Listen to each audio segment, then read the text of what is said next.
Hey, it's Rick. It's last day of July, and haven't done a video on the overall market for a couple of weeks, so do a quick one of that, and then also a couple of videos ago, I showed you some what I call pretty pictures. I'll give you some updates on those and a couple of new ones that these patterns you want to embed in your memory bank. So looking as we always do with the S&P 500, I sent an email out on last Thursday. This big red bar here was the one that scared, wasn't not only me, but a whole swack load of traders. It opened, it gapped up over and above this base, and then quickly sold off and closed right near the low of the day. It's a very wide range bar on big volume, and it engulfed all of the previous six days of action. So this was a really worrisome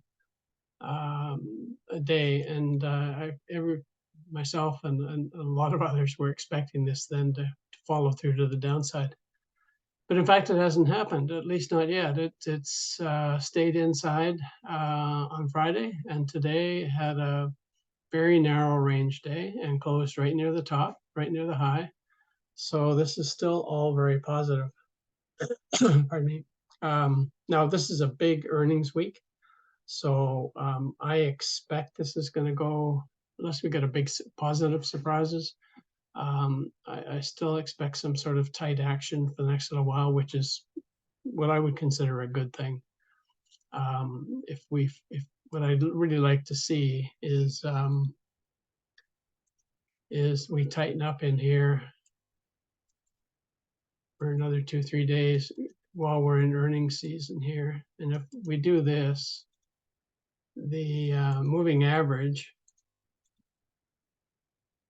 is going to continue to climb. And so it will give us a logical and tighter area to place a stop if we do head back down. There's still a possibility that we go back to the 50-day moving average, which is down here. So that move from here to here suggests that, it'd be quite normal for the market to pull back 4 to 5% or 3 to 4% for certain. So that would be normal action, but I'm hopeful that this kind of thing will happen, which will then eat up a lot of supply, and then we can just keep on rocketing higher. As you can see, we're very far extended still from the 200-day moving average. It's over 11%. So we would not want to see it come anywhere near this level. I would expect stops. If for the index investor, I'm going to go to a different instrument, VSP, which is the S&P 500 on the Canadian Stock Exchange, because I know a lot of you don't have US funds in your accounts. So if I were an index investor, I would have a stop on a close below the 21-day moving average. So if you get a close below this level, I would cut out half the position, fully expecting that if it comes back up again, you'd be buying it back at a slightly higher price. But that's what insurance is all about. And then if it does continue lower, your stop for the balance of your position would be in a close below the 50-day moving average, and then you just be back into cash and see what happens.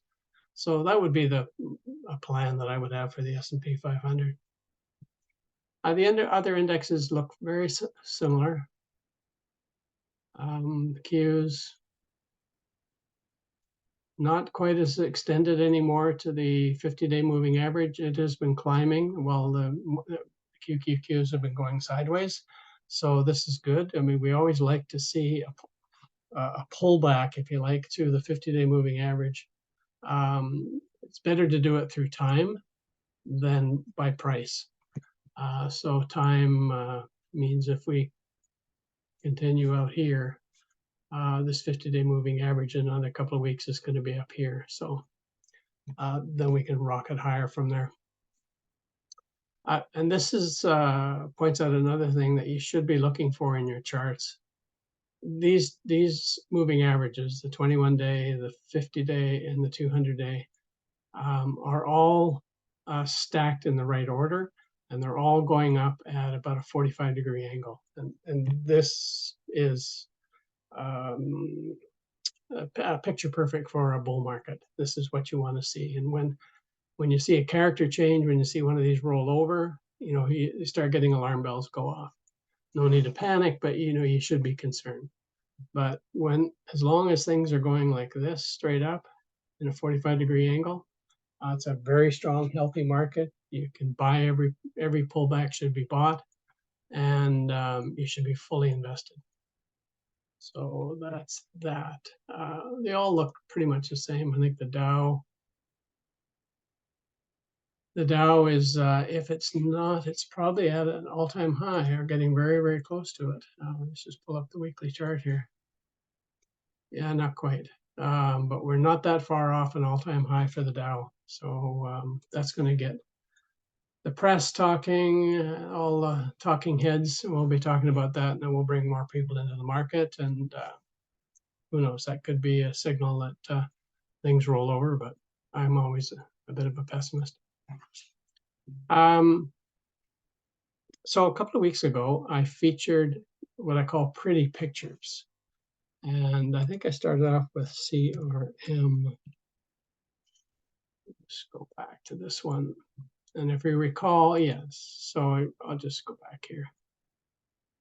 You recall, this is the kind of pattern that I really look for, right? We get up to what we now know as a high, pulls back, comes back at that same level, pulls back shallower, comes up to the high, pulls back shallower again, and then breaks out from there. And then sure enough, that's what happened here.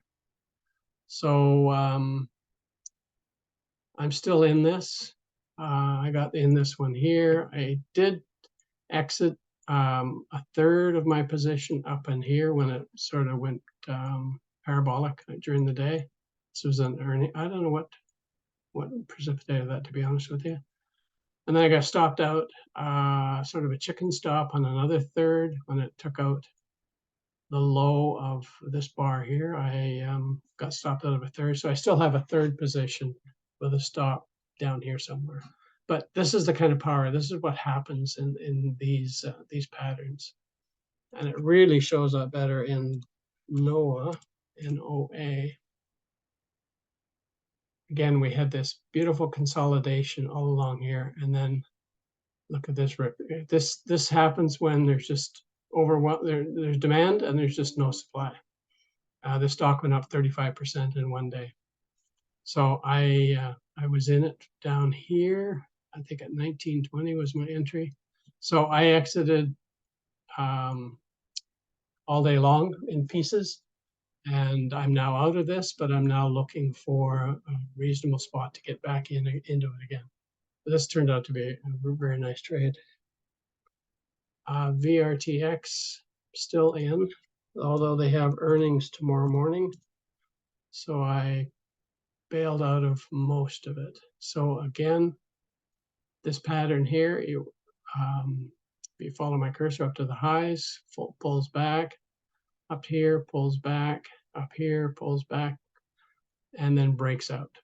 And now this one has not been able to hold the breakout. I sold half of my position up here when it went below this previous high. And I had to bail out a quarter more today because I don't want to hold this to earnings tomorrow morning. These biotech stocks can be quite volatile, so I'm willing to have a tiny position, but nowhere near a full position. Now, it could open at $400 tomorrow, and I'll be kicking myself, but not really, because at the same token, it could open down here at 300, and I could be down 20%. So safety's best. And then last one, CFLT, I think I showed you guys. And this has not worked either. Came up, down, up, broke out, I did have some in here. I sold some here on this high, and then I got stopped out of the balance. And now I'm just waiting for this to set up again. But they've got earnings in a couple of days, so there's nothing I can do until we get through earnings season. But here's another really pretty picture. This is a Canadian stock, Cascades, symbol CAS. So again, up to the an all-time high, pull back, test the high, can't get through, pulls back, but the pullback is shallower. Back up to the high, bounces around trying to get through, doesn't. Pull back, but this pullback is shallower again. So I entered this a couple of days ago here. Unfortunately, this one has earnings on Thursday morning, so I'm not going to be able to keep a full position unless we get super lucky tomorrow. But what I'd love to see out of this one is if it did this, oops. But we're not going to have enough time because we have earnings.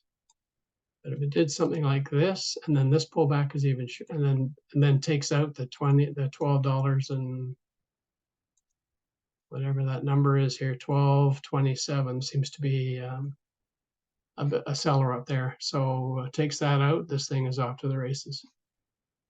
But it's got earnings, so I wouldn't suggest taking a position now.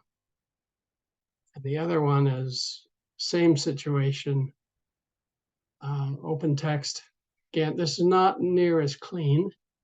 This had earnings back here, came up, down, was higher. I entered it here, got a nice little bump up, but then it quickly failed and I got stopped out for break even.